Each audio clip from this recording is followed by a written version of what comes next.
Good morning, singers! We are back from a much needed little break. Halloween, Thanksgiving is coming, Christmas is coming soon, so happy holidays to everyone. But we're back now, rehearsing productions of Traviata. And I wanted to take this time to, again, address certain concepts, aspects of the voice, questions that many of you have written to me in regards to my last video, which was kind of a full insight, especially afterthoughts from studying with Maestro Salvatore Fisichella, which was a wonderful experience. And I wanted to actually talk about a specific subject too that I think might be of benefit and help to many of you. Funny enough, on my way here, the flight, about a 4 or 5 hour flight, the worst happened. A mother with a newborn boarded the plane.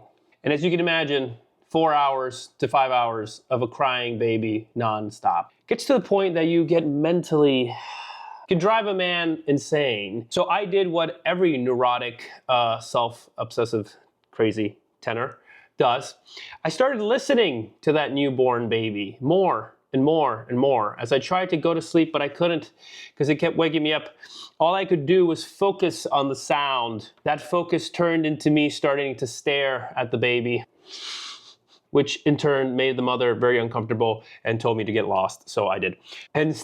But I wanted to talk about this concept because I feel like we've heard this before. If you haven't, well, this may be the first time you heard it. But this idea of sing like a baby.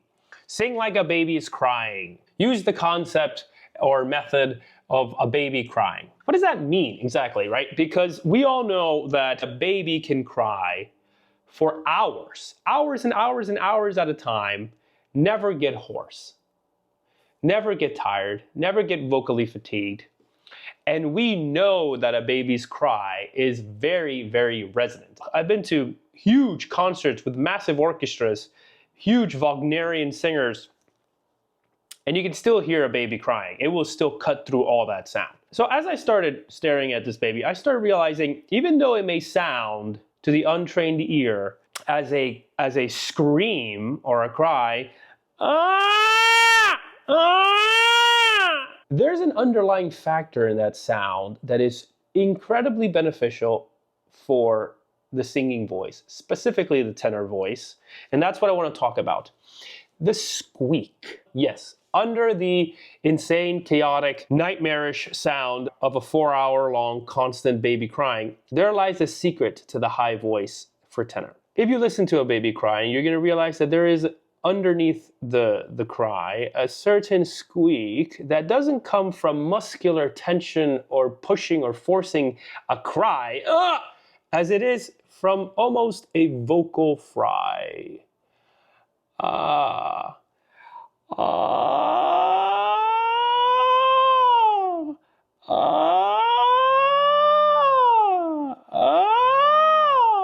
Let's dive into this concept. As we know, a newborn baby is going to breathe as natural as possible. It has no other choice. It hasn't yet been alive long enough to develop any bad habits. And funny enough, the way a baby breathes is exactly how we should breathe as singers. It breathes thoracically. You're gonna see the baby expand its ribs as it takes a breath. The lungs are gonna inflate, making that belly rise.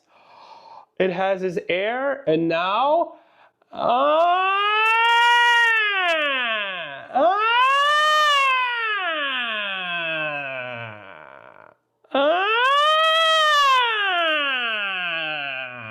it demonstrates perfect appoggio because it doesn't get rid of all the air. It doesn't push or flex its abs or push downwards or anything like that. It's natural breathing, which is the breathing that we talked about in my last video. As far as the sound, as it's going through a very narrow opening, it is very much concentrated, a focal point. With chord closure.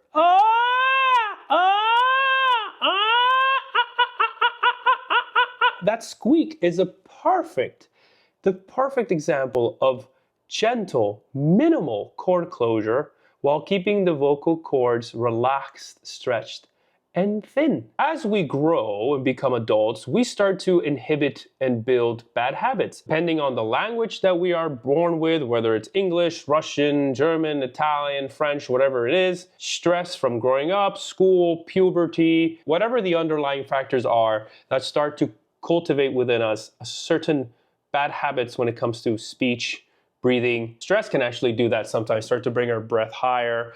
And we start to build bad habits that go against the natural flow of what the body actually wants to do. And again, the example of a baby, especially if it's newborn, it's so perfect because it hasn't had time to build any bad qualities. It's just doing what the human body can naturally do. So a lot of what goes into opera singing is not so much building and layering concepts and adding concepts and new thoughts and developing and working, as it is actually taking bad habits away. I believe, and you can have your own thoughts about this, but I believe that the English language is one of the worst languages to sing in. If I were to sing how I speak, it would be a disaster. For me to learn how to sing in the bel canto style, I'm gonna have to totally rethink the way I perceive my speech, my quality of sound. For example, this is my speaking voice. I'm not going to sing like this. This is quite breathy. The vowels aren't articulate. There's no resonance in it at all. But if I make just a change in the temperament and the quality of the sound, and I go from speaking like this to perhaps speaking like this now there's a different sound. I haven't changed anything internally. I'm not pushing sound. I'm not muscularly tense. This is exactly how I'm speaking normally here. It's just that this is one quality of sound, and this is another quality of sound. This sound doesn't have resonance. There's no focal point. The vowels are unclear. The chord closure is very breathy. This sound has a little bit more clarity. There's a little bit more ping in the sound, and it's a free gift, I want to say. It's a free gift of resonance, meaning I can ride this sound much more than this one. This one's not giving me any resonance. This one's going to give you more resonance and volume without pushing, without force. So those of you who are tenors out there who are obsessed with their volume and how high they should sing and how they can sing louder and all that stuff, instead of falling into the temptation of forcing and pushing sound, think about changing perhaps the quality, the temperament of the sound, the focal point, the articulation. That's why Italian at its core, and really any language that utilizes pure, clear vowels, e, o, u. That's going to be the best vowels to sing. Nothing that has diphthongs, darkness, overmodulated vowels, darker vowels. That's not going to give us the clarity to really sing cantare come parlare in the correct way that is meant. I mentioned in my previous video, cantare come parlare has nothing to do with how we sing. Cantare come parlare is for the audience. It's for them to listen to our sound and believe that our singing is so clear, the diction is so understandable, the sound is so pure, that it's like we are speaking. But that's not what's happening when we sing. Anyways, going back to the example of the baby, if we start thinking about this change of quality in the sound, and we think about this squeak starting from a vocal fry,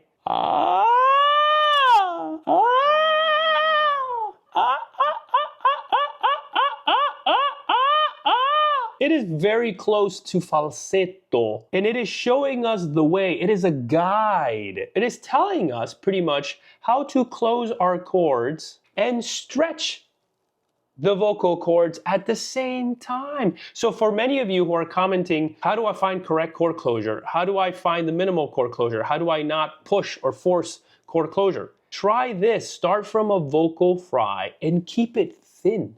Keep it small. It should feel quite tall, quite as if it's coming from the occipital chamber of resonance. This tallness to it. The sound is not If you're doing that, you're grunting. And perhaps as you are watching this video, that may be the result you're getting. I'm trying to find the squeak. No, you're gonna be grunting if you're putting too much tension and pressure. You have to allow the chords to stretch and thin, much like falsetto. So I would tell, for the many of you who are trying this while you're watching this video, if you're getting a grunt-like sensation, start in falsetto, breathy, with the chords open.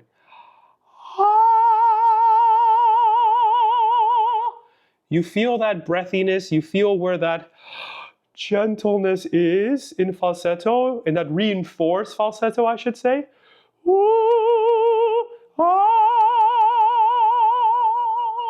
That represents the chords, the vocal cords stretching and thinning. However, we're not really getting optimal chord closure. What we want to do is we want to add the squeak to that quality of sound.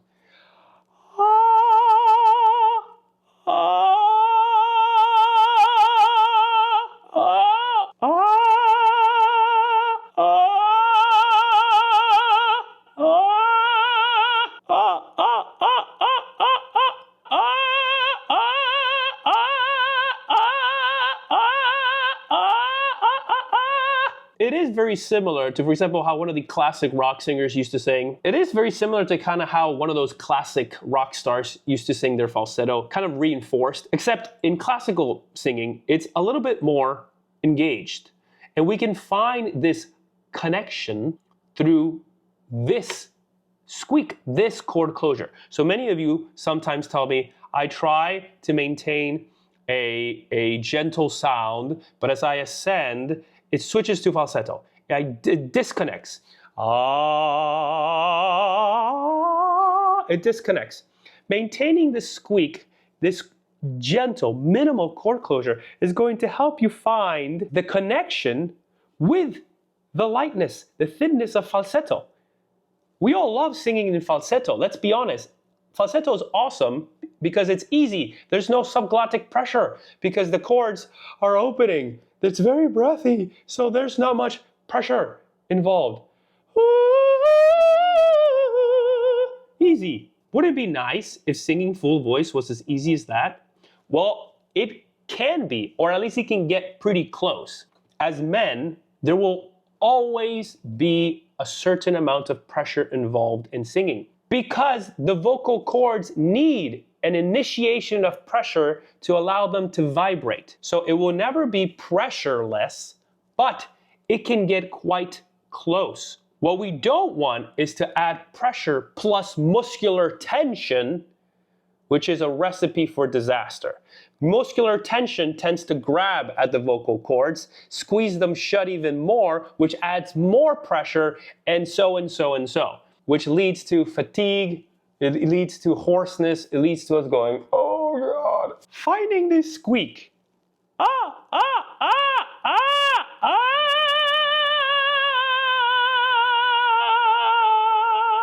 It's going to help you so much in finding the right amount of chord closure. Start with vocal fry.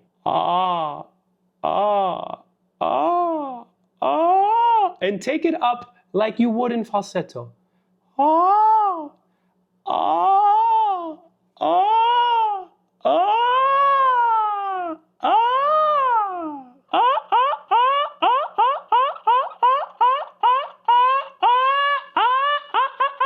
If you're able to start finding the squeak, you're also going to start to realize that, as we spoke earlier, the temperament of your voice, the quality of the voice is going to change. Perhaps you're not getting the right results because you're trying to sing exactly how you speak. And if you speak like me, it's going to be terrible. Hello, this is me speaking. Hello, this is how I would sing because it's breathy, there's no resonance. And if I go high, it's going to get very thick. It's going to be a disaster. But again, if I change my sound to this, hi, kind of like an old commentator, and we have Rick McFlair, oh, he just wrestled him, oh my God, 360, or kind of like an auctioneer. And I have 100, 100 here, 100, 150, 150, I have 200, 200, 200, 150. This sound is sound which is a lot more focused. It has a lot more pharyngeal resonance in the sound. It feels more back too, close to the epiglottis region. Kind of like if you're gagging. Nay,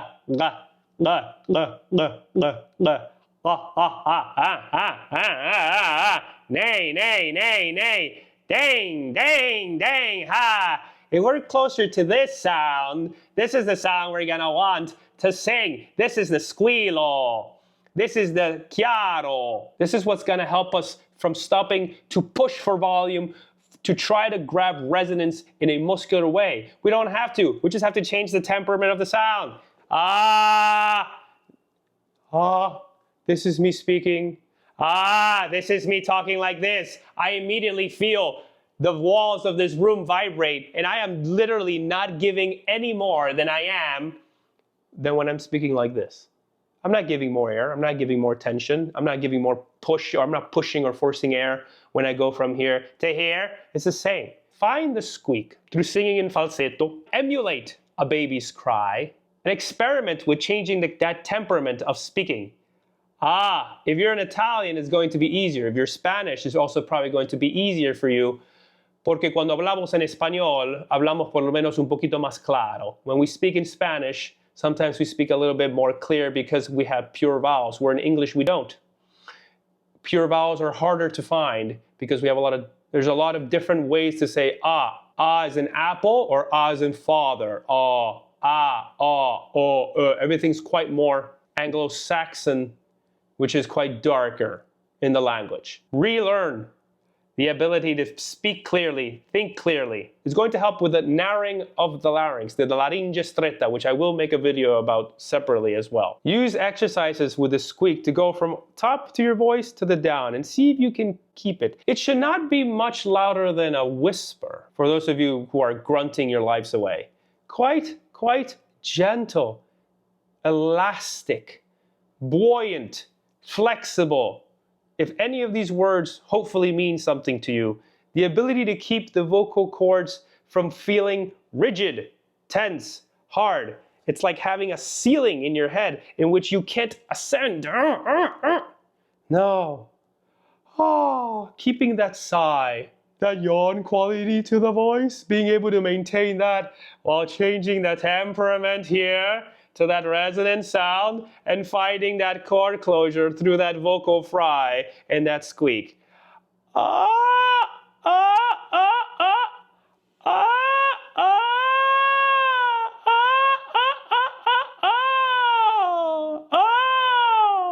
If you can't find it, again, try falsetto.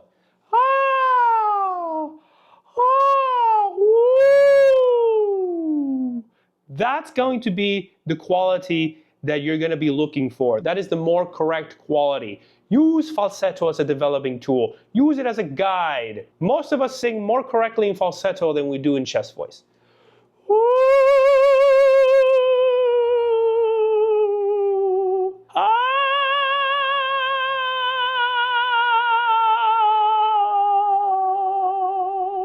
Find that squeak. And lastly, all this must be done with an open throat.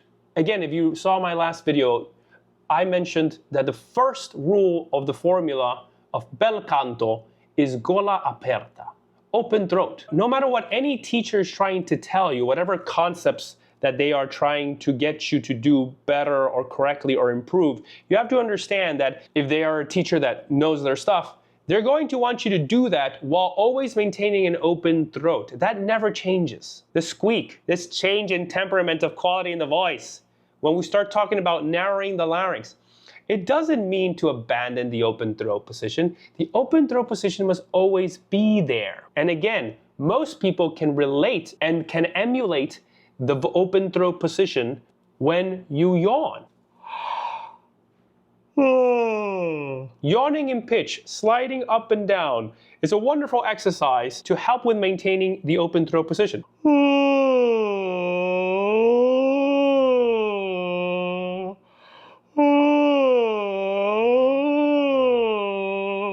Never thinking the high note is up, but it's internal, it's deeper into that yawn. So we can help maintain the position of the open throat, always open, even while we ascend, which is much easier said than done.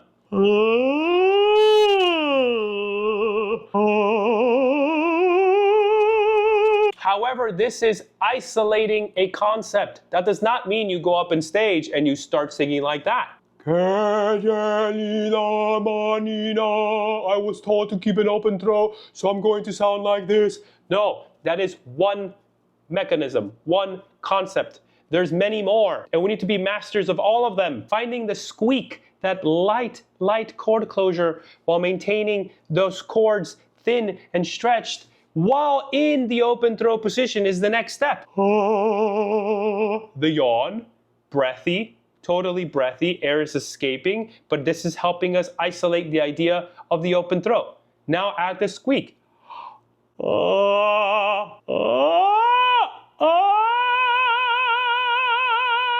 Yawn. The squeak.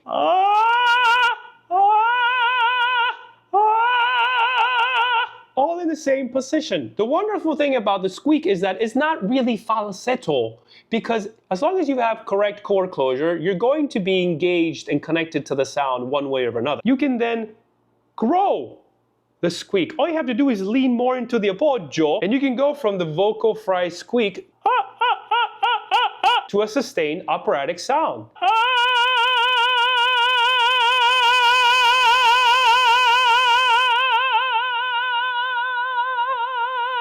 And you have a lot more flexibility to do fortes, to do pianos. It gives you more artistic expression when you're thinking of this light chord closure.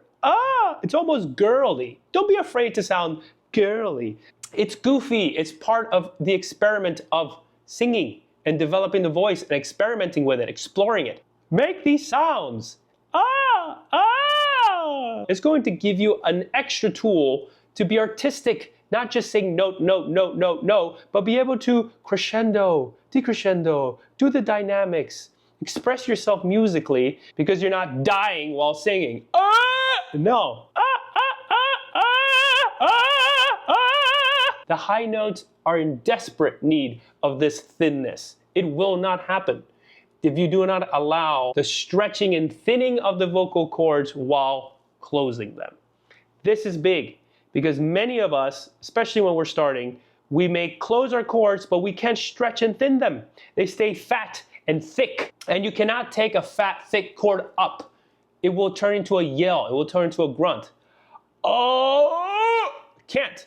You have to allow this feeling of thinness, which is very much guided through this falsetto quality in the sound. There's a lot of head voice there. There's a lot of this sigh. We need to find chord closure in that position. And through the squeak,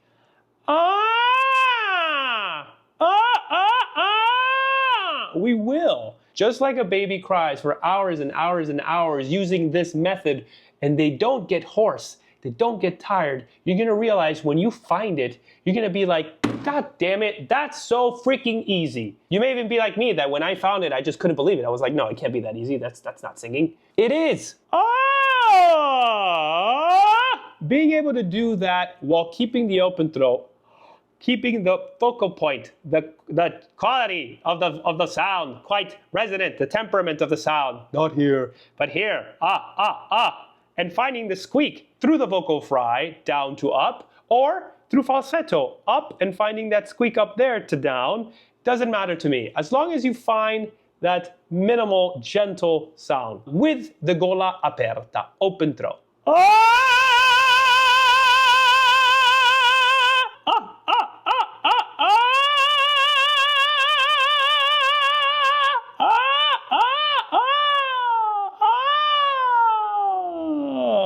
Never burst the bubble of dynamics. In other words, here's the most piano, piano, piano you can sing, and here's the most fortissimo, fortissimo you can sing, while still being able to go from forte to piano and piano to forte. If you sing from 0 to 150% and you go above these extremes, then you burst the bubble. I burst the bubble. I can't come back from that. I can't come back from that to a piano. But if I do this,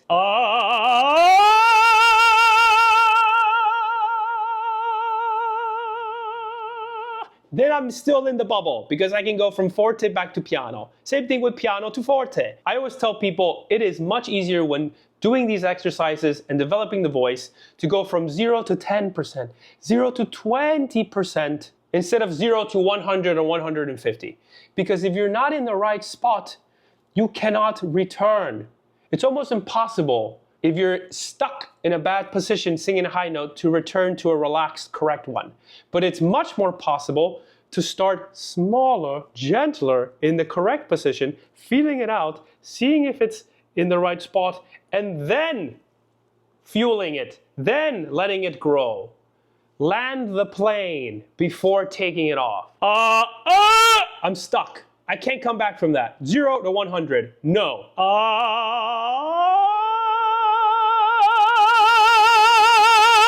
Then I can let that grow. 0 to 10, 0 to 20, still in the bubble. Don't burst the bubble. If you can't come back from full voice to sottovoce or mezza voce, you've gone too far. Try these things out. Let me know in the comments what sort of results you guys get, any questions you guys may have. Squeak like a baby, cry like a baby, the tenor cry. At its core, an operatic sound is very primal. When done correctly, I always say it's kind of like a lion's roar or a wolf's howl or a monkey's grunt. The operatic sound is the human male's roar, is the human male's grunt, is the human male's cry.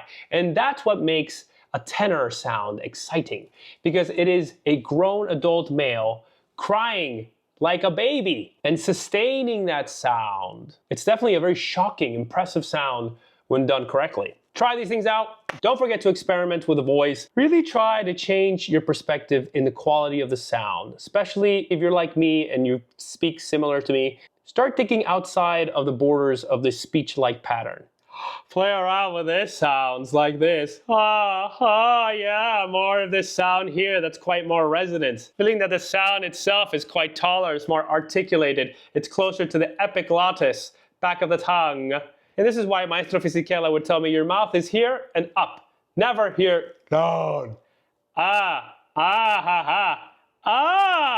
This is that quality of the sound. Your mouth is here, up. Think of that quality. As a tenor, the inflection should always be upwards. Even if we're isolating the exercise of the yawn is never down. No, you can smile and yawn. It's an upwards yawn.